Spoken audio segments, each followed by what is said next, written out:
Suaranya belum terdengar, Pak. Oh ya, sorry. Saya tadi masih mute ya. Jadi tadi kembali ke sini ya. Jadi optimasi, jadi di sini di poin 1, teman-teman bisa melihat bahwa seorang manajer ini seringkali menghadapi berbagai keterbatasan. Ya. Baik keterbatasan modal hingga keterbatasan sumber daya lainnya. Gitu ya. Jadi kalau teman-teman di sini menjadi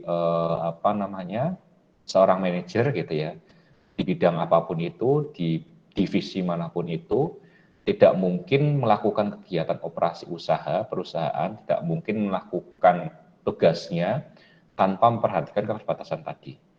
Keterbatasan ini bentuknya ada sangat banyak, ya ragamnya ada sangat banyak, variasinya ada sangat banyak. Mulai dari keterbatasan modal misalnya, ya.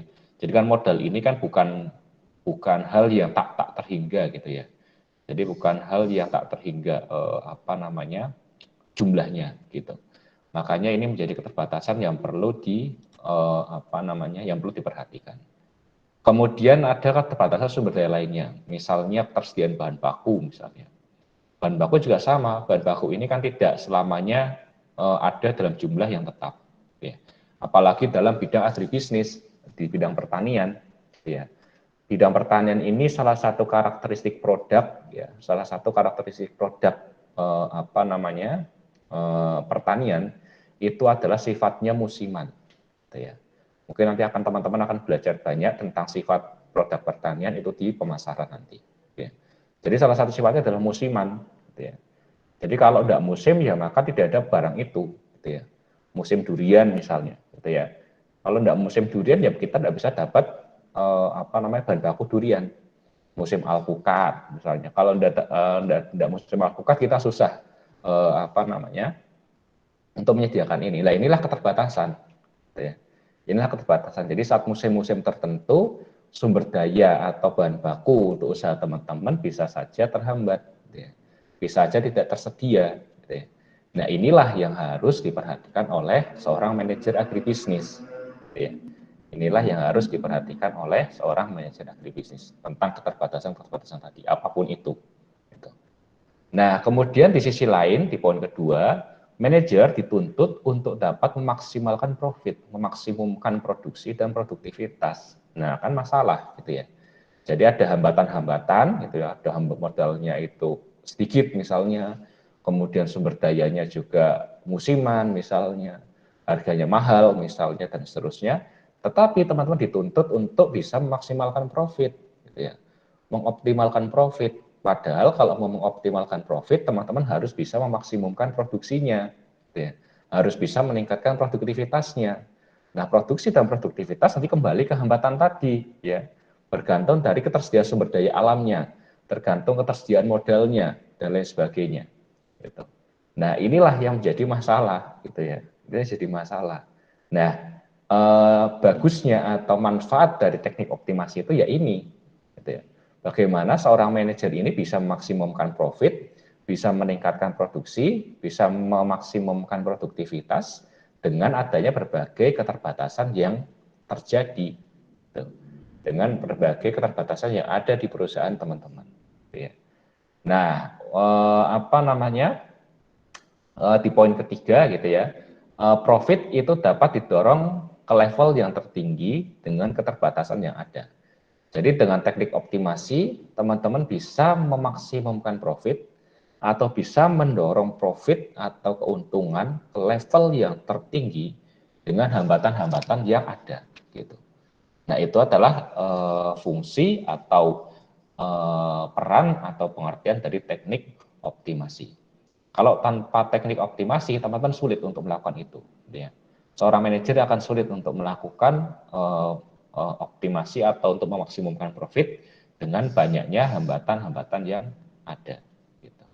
Nah, itu tadi sepintas tentang apa itu optimasi. Gitu ya. Nah, kita masuk pada optimasi fungsi ekonomi yang tanpa kendala. Gitu. Jadi teman-teman seperti yang saya jelaskan di awal tadi, gitu ya, bahwa optimasi ekonomi itu nanti ada dua tipe, gitu ya. Optimasi yang tanpa kendala sama optimasi yang dengan kendala. Kalau kita berbicara optimasi tanpa kendala, maka kita tidak memperhatikan atau tidak mempertimbangkan keterbatasan-keterbatasan yang ada di lingkungan kita.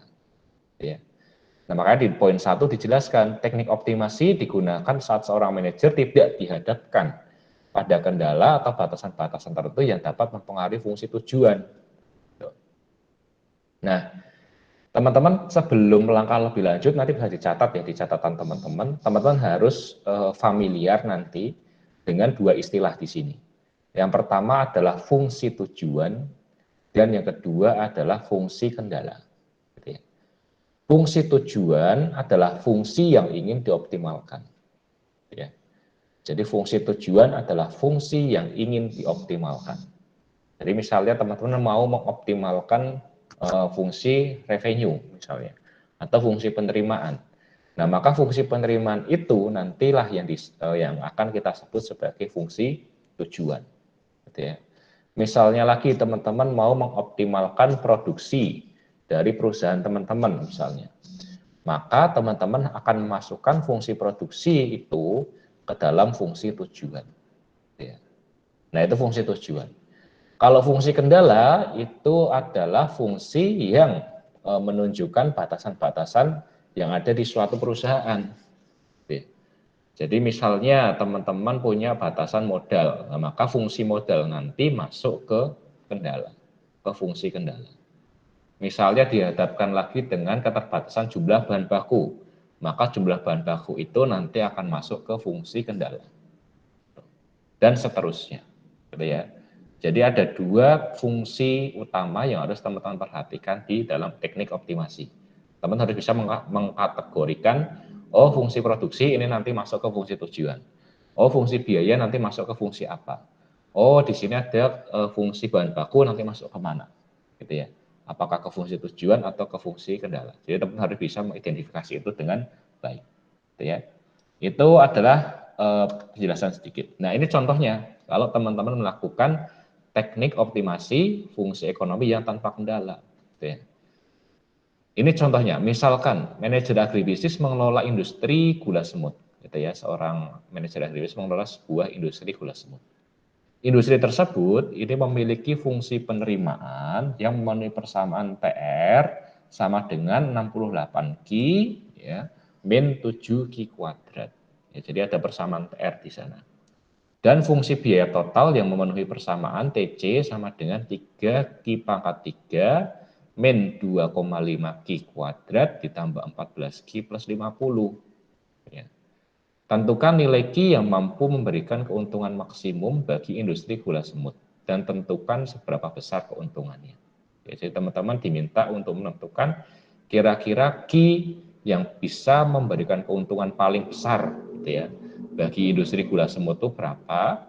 Kemudian teman-teman diminta untuk berapa keuntungannya ya, menentukan berapa keuntungan dengan Q yang tadi sudah teman-teman hitung. Ya. Soal ini bisa kita selesaikan dengan menggunakan beberapa langkah, gitu ya. Jadi teman-teman di sini di poin pertama pada soal telah diketahui fungsi penerima dan fungsi biaya.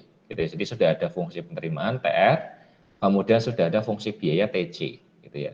Sehingga untuk menentukan keuntungan maksimum, gitu ya, maka teman-teman perlu mengetahui dulu atau perlu menentukan dulu fungsi keuntungannya, gitu ya. Tadi kan di soal kan dia diminta, Nah, tadi kan di soal dia diminta untuk memberikan menentukan Q yang memberikan keuntungan maksimum. Ingat ya, keuntungan, bukan penerimaan. Gitu ya. Saya di awal sudah menjelaskan kepada teman-teman apa perbedaan penerimaan, pendapatan dan keuntungan. Ya, jadi hati-hati untuk membedakan antara penerimaan dengan keuntungan. Gitu ya.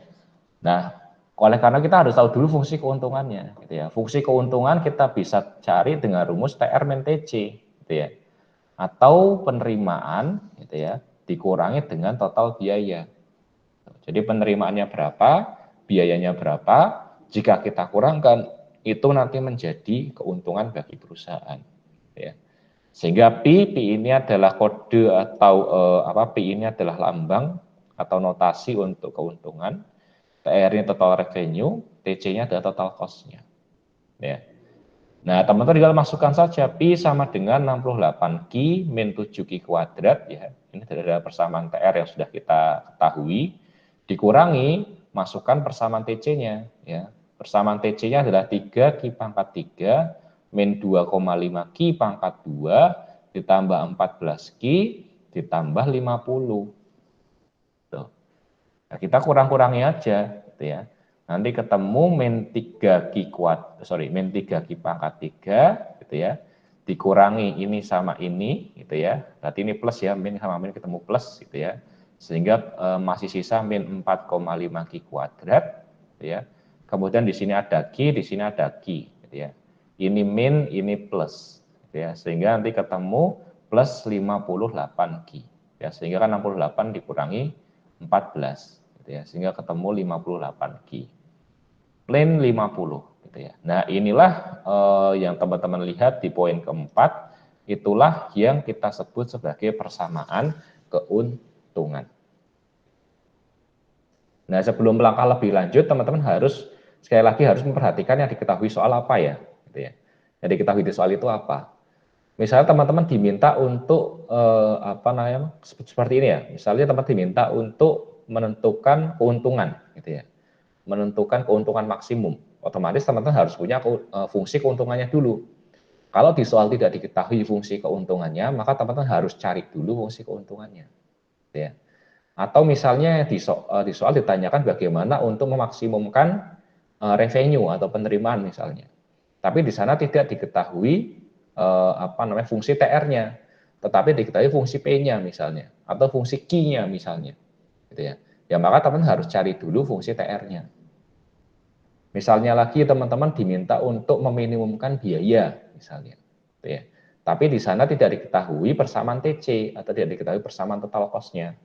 Maka teman-teman harus cari dulu persamaan fungsi dari total cost itu. Gitu ya. Kalau persamaan fungsi dari total cost itu sudah ketahuan, gitu ya, maka teman bisa lanjutkan ke menjawab soalnya. Jadi jangan ditabrak gitu ya, jangan misalnya diketahuinya baru TR gitu ya, terus dicari keuntungan, teman tabrak langsung dimasukkan TR-nya ke dalam fungsi tujuan misalnya, nanti salah. Gitu ya. Jadi itu, jadi contohnya seperti ini kalau teman-teman yang di soal ditanya persamaan P gitu ya atau keuntungan, padahal yang diketahui adalah TR sama TC, ya maka teman harus cari dulu keuntungannya ya dengan cara TR min TC. Oke, kembali ke sini kita punya persamaan pi ya sama dengan min 3 Q pangkat 3 min 4,5 Q kuadrat ditambah 54 Q min 50 ya. Nah, kemudian setelah itu ya, teman-teman ingat bahwa untuk untuk mengetahui titik kritis suatu fungsi, syaratnya adalah turunan pertama sama dengan 0. Gitu ya. Jadi untuk mengetahui titik kritis fungsi, maka turunan pertama itu harus sama dengan 0. Ya, jadi setelah teman-teman mengetahui persamaan pi, maka teman-teman harus cari turunan pertamanya disama dengankan 0. Ya. Sekali lagi, kalau teman-teman sudah mengetahui fungsi pi, ya, fungsi keuntungannya, maka langkah berikutnya teman-teman harus mencari turunan pertamanya, kemudian disama dengankan 0. Ya, atau pi aksen sama dengan 0. Ya. Nah, kita punya persamaan pi ini, kemudian pi aksen sama dengan 0, kita turunkan. Gitu ya. 3 kita turunkan jadi min 9. Ya, 3 kali 3 kan 9. Pangkatnya dikurangi 1. Ya. Kemudian 2-nya kita turunkan, 4,5 kali 2, jadi 9 juga. Pangkatnya kita kurangi 1. Ya. Ini juga sama, pangkatnya kita turunkan, jadi 54. Q-nya dikurangi 1 pangkatnya. Ya, sehingga habis. 50 diturunkan jadi 0. Jadi turunan pertamanya adalah min 9Q kuadrat, min 9Q gitu ya, ditambah 54 sama dengan 0. Ya. Nah, kemudian kita bisa lanjutkan perhitungan kita seperti yang kemarin kita bahas di aplikasi derivatif dan diferensial yang pertemuan kemarin, gitu ya.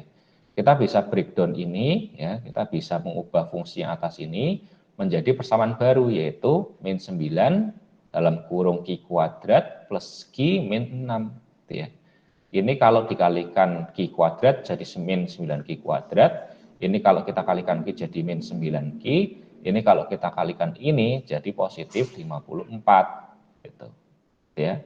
Nah, kemudian di dalam kurung ini kita bisa ubah lagi ya. Kita bisa faktorkan lagi menjadi Q min 2 Q plus 3 ya. Ini kalau kita kalikan ini Q kali Q itu jadi Q kuadrat, min 2 dikali Q jadi min 2Q, Q dikali 3 jadi 3Q gitu ya. Kemudian di sini min 2Q, di sini punya 3Q ya. Berarti kalau kita jumlahkan ketemunya Q sama gitu ya.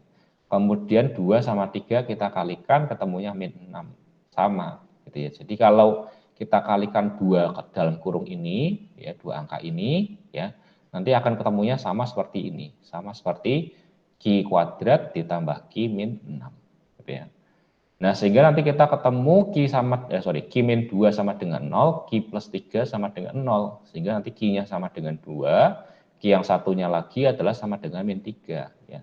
Kita punya titik kritis di sini. Di Q sama dengan 2, dan di Q sama dengan min 3. Jadi asalnya dari dalam kurung tadi. Nah, kemudian kita bisa mengevaluasi nilai Q sama dengan 2 dengan menggunakan derivatif kedua. Ya, kita mengevaluasi benar enggak sih kira-kira Q sama dengan 2 ini bisa memaksimumkan fungsi kendalanya. Fungsi tujuannya gitu ya. Nah, kenapa kok hanya Q sama dengan 2 Pak yang dianalisis atau yang kita uji atau kita evaluasi? Ya karena Q sama dengan min 3 kita abaikan ya. Karena dia Q-nya negatif, sedangkan Q itu nilainya tidak mungkin negatif. Q kan kuantitas ya, jumlah barang yang dihasilkan. Jadi jumlah barang yang dihasilkan tidak mungkin negatif. Gitu ya. Sehingga yang kita evaluasi cukup yang Q sama dengan 2. Ya. Nah, kita evaluasi, kita punya turunan pertama sama dengan min 9Q kuadrat, min 9Q plus 54. Kemudian kita turunkan kedua, ya menjadi turunan kedua. Ini kita turunkan jadi 9 kali 2, 18 min, gitu ya. Kemudian di sini Q, pangkatnya kita kurangi 1 jadi Q, ini kita turunkan juga jadi min 9, ini kita turunkan jadi 0. Sehingga turunan keduanya itu kita peroleh min 18 Q, min 9. Ya. Sebentar ya teman-teman, saya coba ngecas HP dulu, ngecas laptopnya baterainya mau habis, sebentar.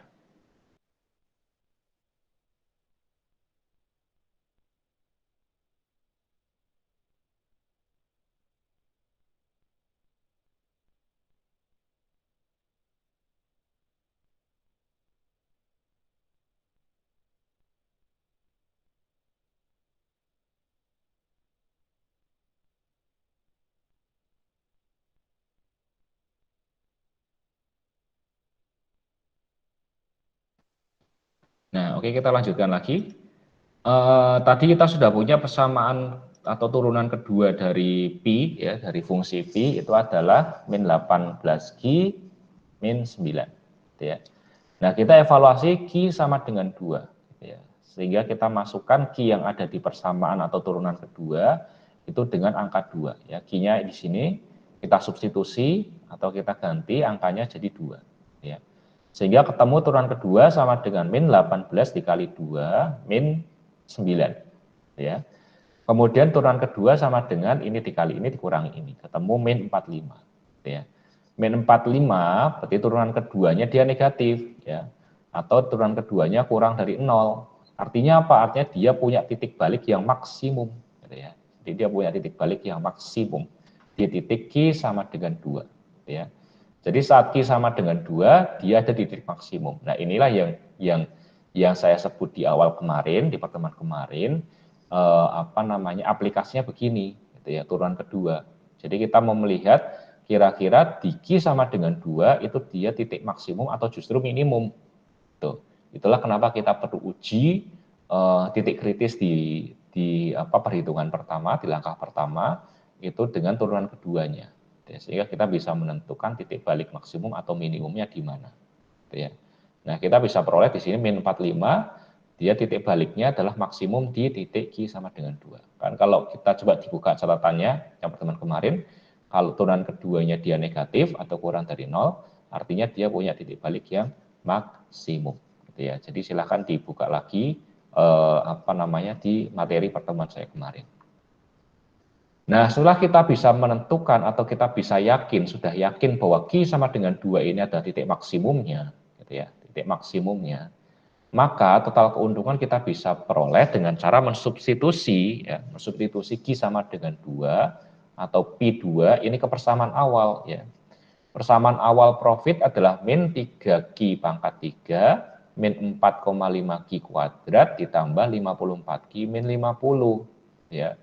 Ini persamaan awalnya, di soal ada. Ya. Jadi nggak di soal nggak ada, ding. Ini yang kita hitung di langkah pertama, ya, dari TR min TC. Ya. Nah, kemudian kita masukkan di P sama dengan 2 atau profitnya sama dengan 2, Q sama dengan 2 di sini. Ya. Kita substitusi semua nilai, semua huruf Q, ya, semua huruf Q kita substitusi dengan angka 2. Ya, 2, di sini 2, di sini 2. Ya. Sehingga 2 pangkat 38, 2 pangkat 24, 2 ya 2. Ya. Sehingga nanti ketemu min 24 dikurangi 18 gitu ya. Kemudian ditambah 108 min 50. Kemudian kita peroleh P profit ya, profit ketika Q sama dengan 2 ini adalah 16 ya. Nah, 16 ini apa? 16 ini adalah keuntungan maksimum dari industri gula semut ya. Nah, itulah cara atau metode ya atau teknik optimasi untuk menyelesaikan fungsi ekonomi yang tanpa kendala. Jadi di sana tidak ada batasan-batasan, tidak ada kendala-kendala yang perlu diperhatikan gitu ya untuk memaksimalkan fungsi tujuannya. Itu gitu ya. Jadi ini kita ketemu P-nya keuntungannya nanti akan sebesar 16 saat kita memproduksi sebanyak Q sama dengan 2. Nah, pertanyaannya begini, Pak, kalau Q-nya ditambah bagaimana? Kalau Q-nya dikurangi bagaimana? Ya bisa Q-nya ditambah dikurangi, tapi nanti keuntungannya tidak maksimum ya. Atau keuntungan tidak optimal. Seperti kemarin kita jelaskan di awal gitu ya. Kalau kita menambah jadi TR itu kan fungsi dari Q. Ya. Jadi kalau Q-nya semakin naik, maka TR-nya juga akan semakin naik. Gitu ya. Jadi kalau teman-teman memproduksi semakin banyak, maka revenue atau penerimaan yang teman-teman peroleh juga akan semakin banyak. Gitu. Tetapi TR kan juga ada partnernya, gitu ya. Ada temannya yang harus kita perhatikan. Siapa temannya? Yaitu adalah TC, gitu ya. Atau total cost. Saat teman-teman menambah produksi, maka konsekuensinya teman-teman juga harus menambah cost, harus menambah biaya. Kenapa bisa biaya bertambah? Karena teman-teman bahan baku yang digunakan juga akan semakin bertambah. Gitu. Nah, TC sama cost ini yang perlu teman-teman perhatikan. Jangan sampai TC-nya itu naik lebih tinggi daripada TR-nya, gitu ya, saat teman-teman nambah Q, gitu ya. Nanti kembali ke kriteria atau indikator kemarin. Saat MR lebih besar dari MC bagaimana? Saat MR kurang dari MC bagaimana? Seperti itu. Gitu. Jadi itu nanti hubungannya seperti itu. Saat teman-teman menaikkan atau menurunkan Q selain 2, gitu ya. Misalnya dinaikkan ke 3 atau diturunkan jadi 1 dan seterusnya. Itu nanti dampaknya ke sana. Gitu. Nah, ini adalah optimasi yang tanpa kendala. Kemudian bagaimana dengan teknik optimasi yang dengan kendala? Gitu ya. Nah, di poin yang pertama, dalam penerapan ilmu ekonomi ataupun dalam manajemen, gitu ya, optimalisasi suatu fungsi ini dapat dilakukan pada kondisi terjadinya suatu kendala tertentu, sehingga seringkali disebut sebagai teknik optimasi dengan kendala. Gitu ya. Untuk melakukan teknik optimasi fungsi dengan kendala ini, maka perlu diketahui beberapa istilah, gitu ya, fungsi tujuan dan istilah fungsi kendala. Nah, ini tadi sudah saya jelaskan di awal, gitu ya. Fungsi tujuan ini merujuk pada fungsi yang ingin dioptimalkan, misalnya fungsi penerimaan tadi. Gitu ya. Teman-teman kalau mau mengoptimalkan fungsi, misalnya teman-teman memaksimumkan penerimaan atau memaksimumkan keuntungan ataupun yang lainnya, itulah nanti menjadi fungsi tujuan. Ya. Kalau kendala sebaliknya, jadi fungsi yang menjadi pembatas dari tujuan. Gitu ya. Misalnya apa? Misalnya tadi modal. Gitu ya. Misalnya ada kendala bahan baku, itu juga nanti masuk ke sini, gitu ya, masuk ke fungsi kendala. Gitu. Jadi nanti teman-teman harus bisa mengidentifikasi fungsi A itu nanti masuk ke fungsi tujuan atau fungsi kendala. Fungsi B itu masuk ke fungsi tujuan atau fungsi kendala. Fungsi C itu nanti masuk ke tujuan atau kendala. Itu bergantung pada soal atau bergantung pada permasalahan yang teman-teman hadapi. Gitu ya. Itu yang jelas kalau teman-teman mengoptimalkan suatu fungsi, fungsi apapun itu, maka fungsi yang ingin dioptimalkan ini akan masuk ke fungsi tujuan. Tetapi saat teman-teman punya suatu fungsi yang menjadi pembatas, gitu ya, atau yang menjadi penghambat, ya, untuk untuk fungsi tujuannya, gitu ya. Misalnya penghambat revenue, misalnya penghambat profit dan seterusnya, maka itu nanti masuk ke fungsi kendala atau fungsi yang menjadi kendala yang perlu dipertimbangkan untuk menyelesaikan atau untuk mengoptimalkan fungsi ekonomi teman-teman. Nah, ini adalah sedikit tentang optimasi fungsi yang dengan kendala. Sebentar, teman saya ada telepon. Bentar.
Oke, saya mohon maaf tadi ada sedikit apa namanya kendala gitu ya. Jadi saya juga punya kendala gitu ya untuk diselesaikan gitu.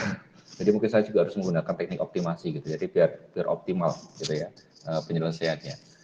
Oke, baik teman-teman, itu tadi tentang fungsi tujuan dan fungsi kendala gitu ya. Jadi silakan nanti teman-teman apa namanya pelajari lagi gitu ya. Kira-kira fungsi A atau fungsi tertentu itu nanti masuk ke tujuan atau kendala. Kenapa teman-teman harus bisa membedakan ini dengan baik? Karena nanti kalau teman-teman salah masukkan ini ke fungsi yang keliru, itu nanti bisa menyebabkan analisis teman-teman juga keliru, perhitungannya juga akan keliru, gitu ya. Jadi harus tepat, yang kendala yang masuk kendala, yang tujuan yang masuk tujuan, gitu ya. Oke, kita lanjutkan ke slide berikutnya. Nah ini, gitu ya. Sebagai contoh untuk mengoptimalkan fungsi penerimaan total, seorang manajer ini dihadapkan pada fungsi kendala biaya. Ya, jadi ini contohnya.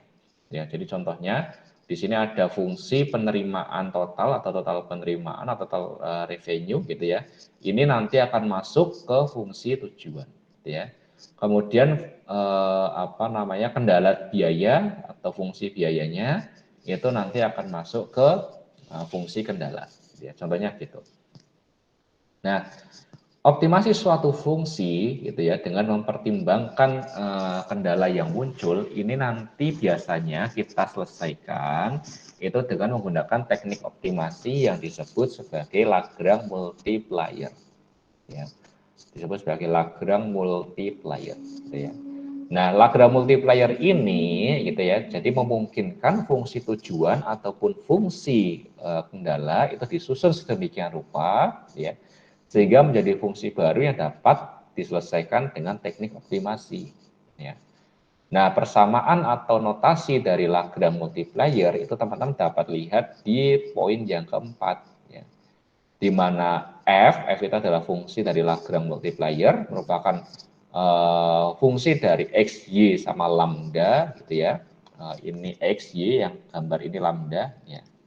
Nah, ini lambda gitu. Ini sama dengan fungsi fx gitu ya ditambah ya. Sorry, fungsi fxy ditambah lambda dikali k min gx, y gitu ya. Nah, fx, y ini adalah fungsi tujuannya gitu ya. Dan yang ini itu adalah fungsi kendalanya gitu ya. Di belakang lambda itu adalah fungsi kendalanya.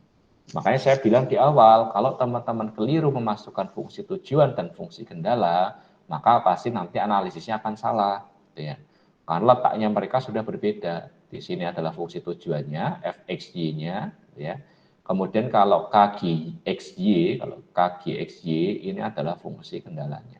Maka jangan sampai keliru gitu ya, untuk meletakkan fungsi ini.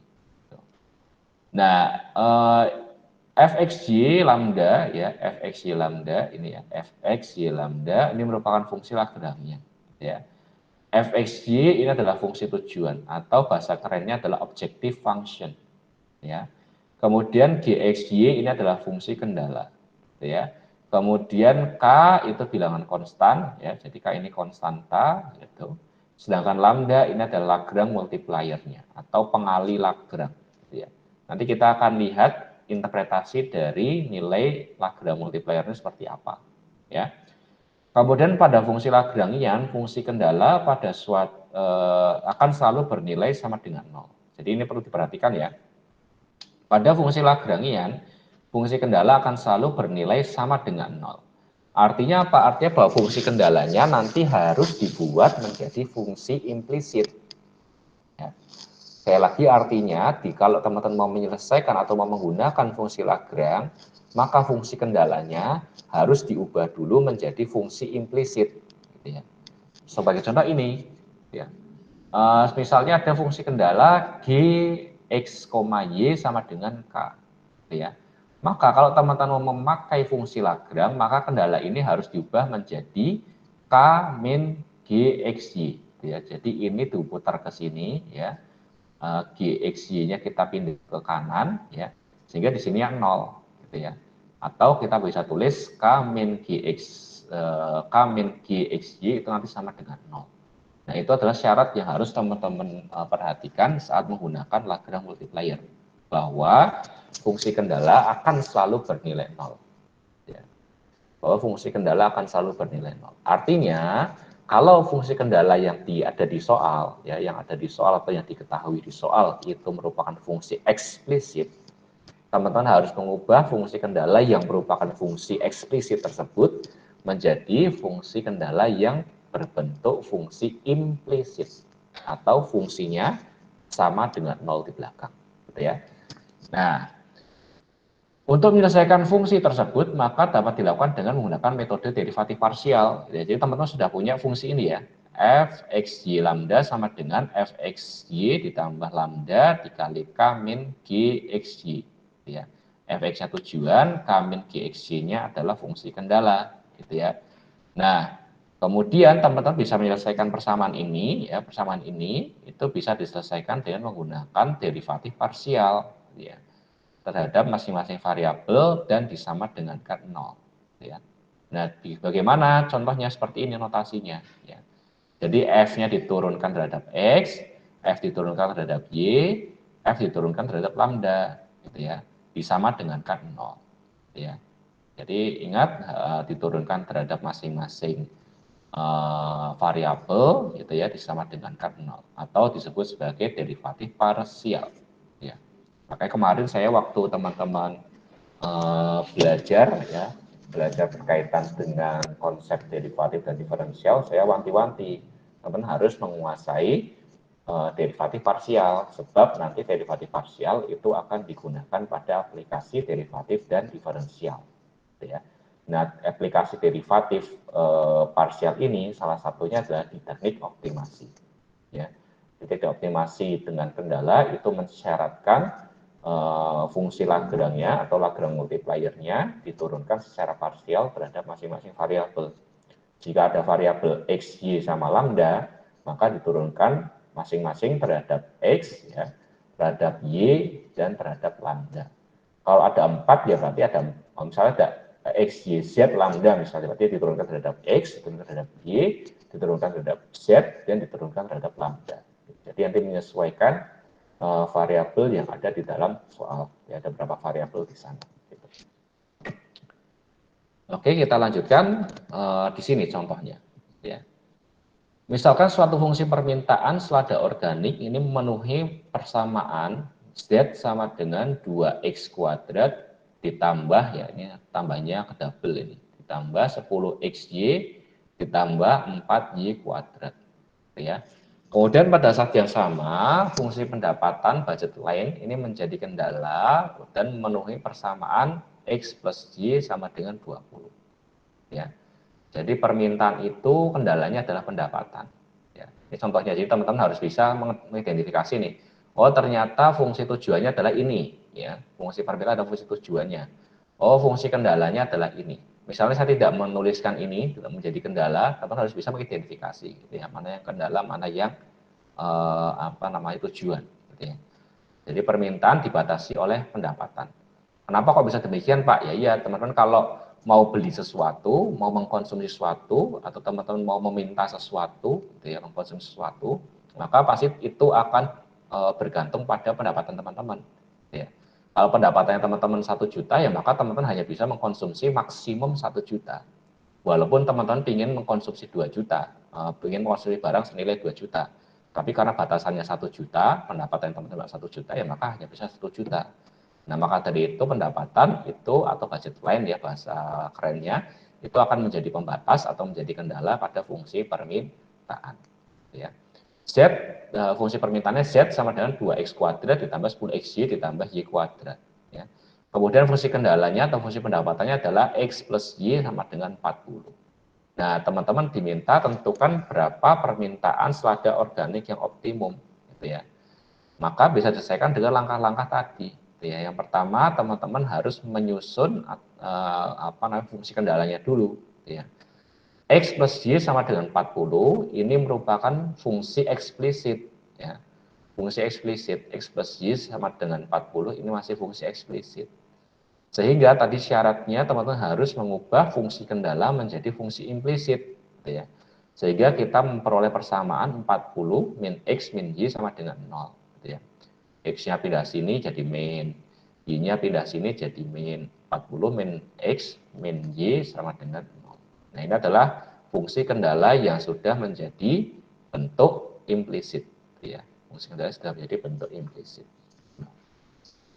Nah, kemudian langkah kedua, teman-teman harus menyusun ya, fungsi-fungsi tadi ke dalam bentuk Lagrange multiplier.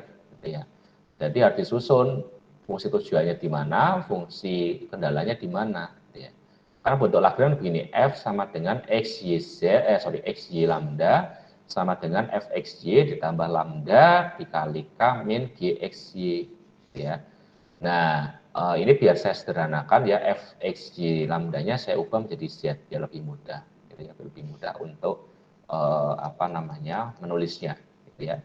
Saya ubah jadi Z besar sama dengan ya, kita masukkan fungsi tujuannya. Ya. Fungsi tujuannya tadi adalah 2x kuadrat, ya, 2x kuadrat 10xy, ya, kemudian 4y kuadrat, ya. 2x kuadrat ditambah 10xy ditambah 4y kuadrat. Ditambah lambda. Kemudian kita masukkan fungsi kendalanya, yaitu 40 min x min y. Ya. Jadi di sini adalah fungsi tujuan, yang di sini adalah fungsi kendalanya. Ya. Nah, selanjutnya teman-teman harus menggunakan derivatif parsial dan disama dengankan 0. Ya. Nah, turunan parsial Z ya, Z ini terhadap X nanti jadi 4X ditambah 10Y min lambda. Ya. Kenapa bisa min lambda? Ya karena ini kan dikalikan ya. Lambda dikali 40 kan jadi 40 lambda. Lambda dikalikan min X jadilah X lambda. Ya. Kemudian Y dikalikan lambda jadi min Y lambda. Ya. Ingat kalau derivatif parsial kan yang diturunkan adalah yang punya variabel yang bersangkutan. Misalnya diturunkan terhadap X, maka yang diturunkan itu hanya yang punya X saja. Kemudian misalnya derivatif parsial terhadap Y, maka nanti yang diturunkan ya yang punya Y aja dan seterusnya. Ya. Nah yang punya X berarti hanya ini kita turunkan jadi 4X ya. Kemudian ini kita turunkan jadi 10Y ya. Kemudian ini kita turunkan 0, kemudian ini kita turunkan jadi min lambda. Gitu ya.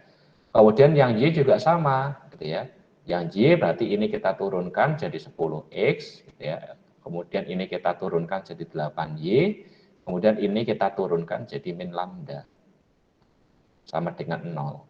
Nah, kemudian yang lambda bagaimana? Yang lambda berarti sama dengan ini, 40 min X min Y. Ya, karena di sini nggak punya lambda semua nih. Ya. Di sini nggak punya lambda, sehingga kalau diturunkan pasti 0 yang di depan sini.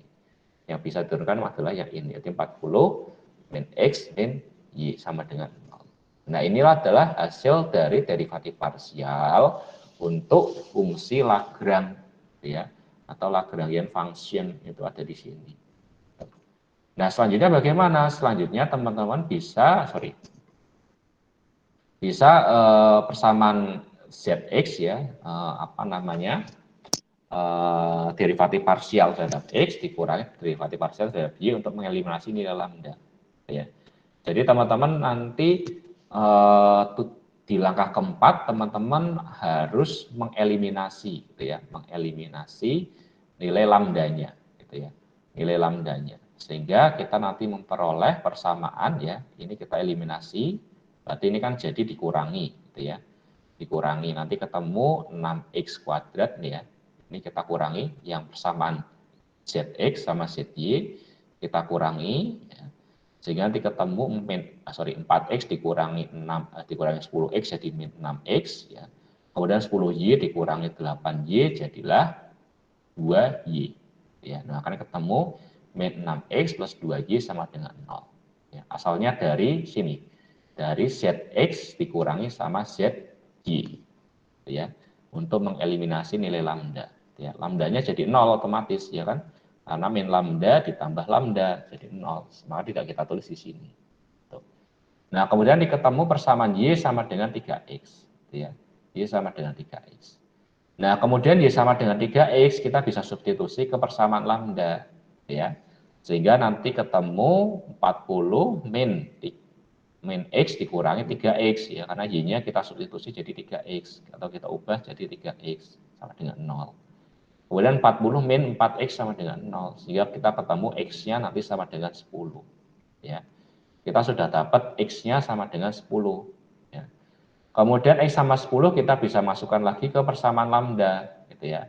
40, 10, sama y. Nanti ketemu nilai y-nya sama dengan 30. Gitu ya. Atau mau disubstitusi ke sini juga boleh. Ya. X-nya kita substitusi ke sini, 3 dikali 10, itu juga nanti hasilnya sama 30.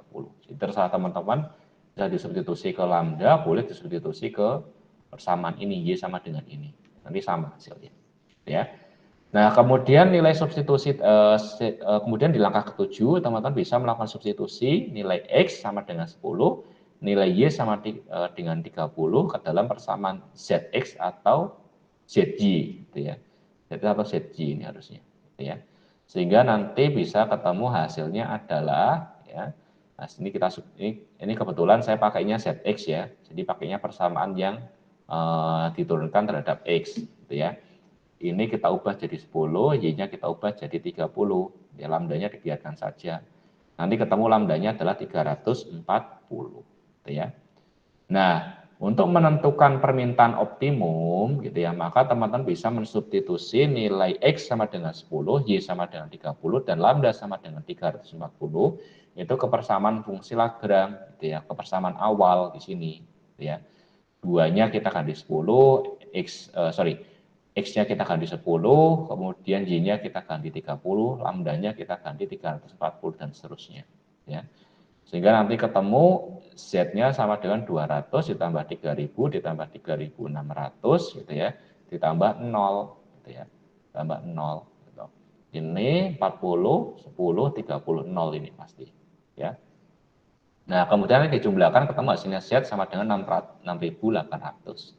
Nah, 6800 ini adalah permintaan optimum gitu ya, yang bisa dilakukan oleh konsumen tadi dengan adanya kendala budget line tadi, dengan adanya kendala pendapatan tadi. Jadi Z-nya atau permintaan optimumnya itu adalah sebesar 6.800 gitu ya.